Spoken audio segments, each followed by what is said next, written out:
저 마인드 혁명 이제 3장인데요. 고리 뛰어넘기. 사는 게 이렇게 고달플 줄 알았으면 다리 털도 안 깎았을 거예요. 이렇게 얘기하는 얘기를 시작으로 서커스 개를 생각해 보라고 하거든요. 우리가 고리를 이렇게 이런 고리를 뛰어넘는 서커스가에 가면 동물들을 많이 보잖아요.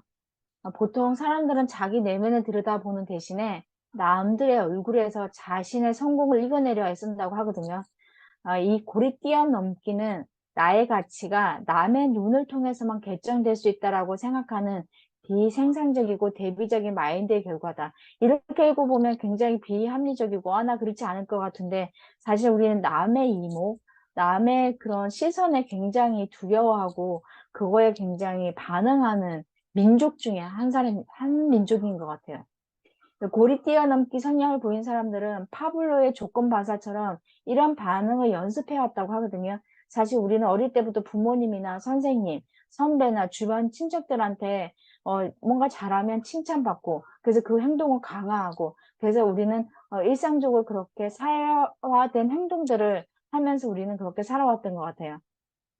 그래서 직장에서 고리 뛰어넘기를 하는 사람들 굉장히 많다고 합니다. 상사의 눈치나 표정이나 말 한마디에 일희희비하는 사람도 굉장히 많고요. 그래서 계속 그렇게 고리 뛰어넘는 개처럼 그렇게 하다 보면 어느 순간 자기도 모르게 자기 감정에 충실해지는 게 아니라 남의 감정에 따라서 나도 모르게 끝없이 오르락 내리락 하는 경향이 많다고 합니다.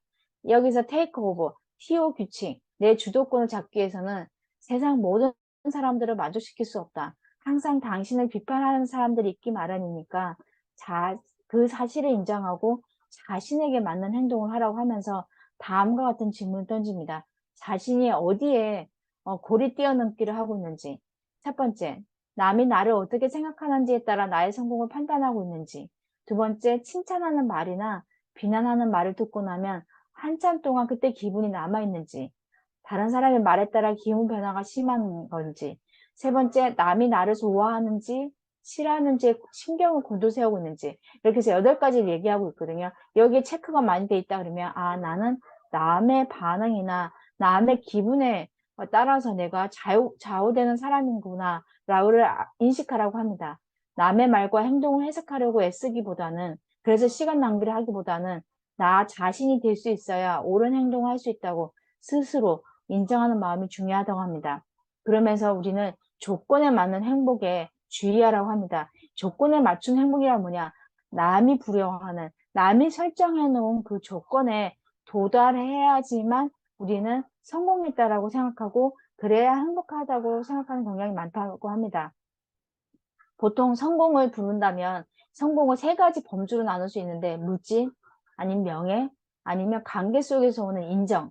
이 3가지가 있거든요. 그래서 여기 8가지 중에 어떻게 그 부분에 어떤 부분에서 가장 포커스를 맞추고 있는지 보라고 합니다. 첫째, 나는 이 세상에 내 이름 석자가 알려지게 될 그날을 꿈꾼다. 명예죠. 두 번째, 내 인생을 완벽하게 해줄 바로 그 사람을 찾는 중이다. 그 사람을 찾을 때까지 나는 완전한 내가 아니다. 관계 속에서 인정을 원하고요. 세 번째, 나의 미래를 상상할 때마다 친구와 동료들이 부러워하며 내 얘기를 하는 모습이 떠오르곤 한다. 이게 인정, 관계 속에서 나오는 거고요. 이런 식으로 쭉쭉쭉. 6번째 보면 내가 바라는 건 억대 연봉이다. 이런 식의 8가지를 체크해 보면서 나는 물질이냐, 아니면 명예나, 아니면 관계, 아니면 이게 다 가지고 있을 수도 있습니다. 비교의 덫에 걸리면 이게 진정한 성공이나 행복에 도달하기 어렵다고 하듯이 이 설정 기준이 내가 설정한 게 아니라 남이 설정하는 기준에 있으면 저는 비교의 심리가 작용할 수밖에 없거든요. 내가 어디만큼 왔는지, 내가 저 사람보다 얼마나 더 뛰어난지, 얼마나 더 성취했는지를.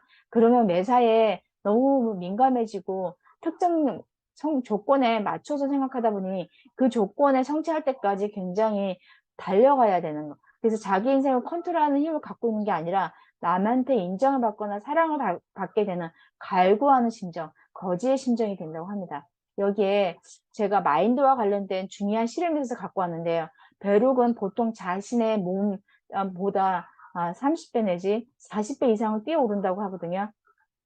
그런데 이 벼룩의 실험을 통해서 우리가 알아야 될 건 한번 보시고 나서 말씀을 나눠볼게요. The fleas are placed inside the jar and the lid is then sealed. they are left undisturbed for 3 days. Then, when the jar is opened, the fleas will not jump out. In fact, the fleas will never jump higher than the level set by the lid. Their behaviour is now set for the rest of their lives. And, when these fleas reproduce, their offspring will automatically follow their example. 이제 이 씨름이 되게 소름 돋는 게 뭐냐면 아까도 벼룩이 얘기했잖아요. 후손들이 분명히 더 오를 수 있는 유전자를 갖고 있음에도 불구하고 부모가 어느 설정 한계에 딱 정해놓으면 그 아이도 대물이 된다는 거.